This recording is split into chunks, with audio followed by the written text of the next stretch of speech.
Ready start. महोदय, बहुत बड़ा अंश अनुभव और लोगों की कही सुनी बातों से, देखे हुए दृश्यों से और कुल तथा समाज की परंपरा से प्राप्त होता है।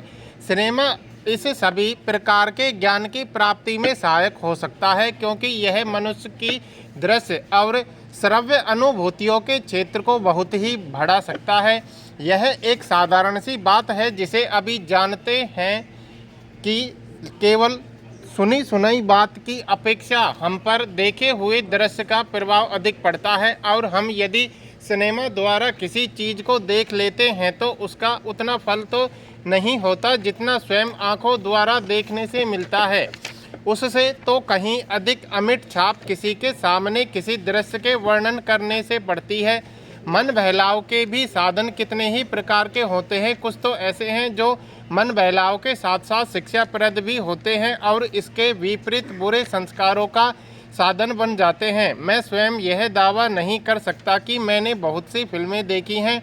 सच पूछिए तो मुझे बहुत कम फिल्में देखने का अवसर मिला है, पर मेरे पास जो खबरें पहुंचती हैं, बहुत तेरे विश्वसनीय भाइयों और बहनों द्वारा जो शिकायतें पहुंचाई जाती हैं, उनसे मालूम होता है कि बहुतेरी फिल्में दूसरी कोटि की हैं, जो शिक्षा अथवा मन बहलाव का साधन न बनकर बुरी वासनाओं को जागृत करती हैं, विशेषकर युवकों के चरित्र पर बुरा प्रभाव डालती हैं।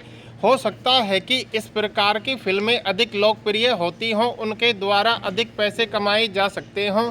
कुछ लोग यह कह सकते हैं कि फिल्म निर्माताओं का काम ऐसी फिल्मों को बनाना है जो लोकप्रिय हों, क्योंकि वे एक प्रकार की मांग को पूरा करती हैं। यह भी कहा जा सकता है कि फिल्मों का ध्येय मन बहलाव ही है। उसको तो तभी सफल मानना चाहिए जब फिल्में उन लोगों का मन बहला सके जिन लोगों के लिए बनाई गई हों। ये सब बातें बहस के रूप में कही जा सकती हैं, पर मैं चाहूँगा कि कोई भी सिनेमा हो अथवा फिल्म के बनाने वाले हों, वे यदि अपना कर्तव्य समाज सेवा समझते हैं और उन्हें ऐसा समझना भी चाहिए, तो उन सबके लिए ये सब बातें यदि आग्रह नहीं तो गौण अवश्य हैं, और उनका मुख्य उद्देश्य तो सेवा ही होना चाहिए। सेवा तभी तक सेवा रहती है जब तक वह सेविका हित करे, न कि उसे गिराए। इसलिए मैं चाहूँगा कि फिल्म बनाने वाले इस पर विचार करें कि उनका उद्देश्य क्या है। उद्देश्य सेवा ही होना चाहिए, और सेवा के साथ साथ यदि धनोपार्जन भी हो जाए तो निर्दोष है। यदि धनोपार्जन ही उद्देश्य हो और सेवा न हो तो वह आग्रह होना चाहिए। यदि मनुष्य अपने स्वार्थवश कुछ ऐसे काम करता है जो उसके व्यक्तिगत लाभ के लिए तो ठीक हो, पर जिससे समाज को हानि पहुंचती हो, तो उसे रोकना पड़ता है।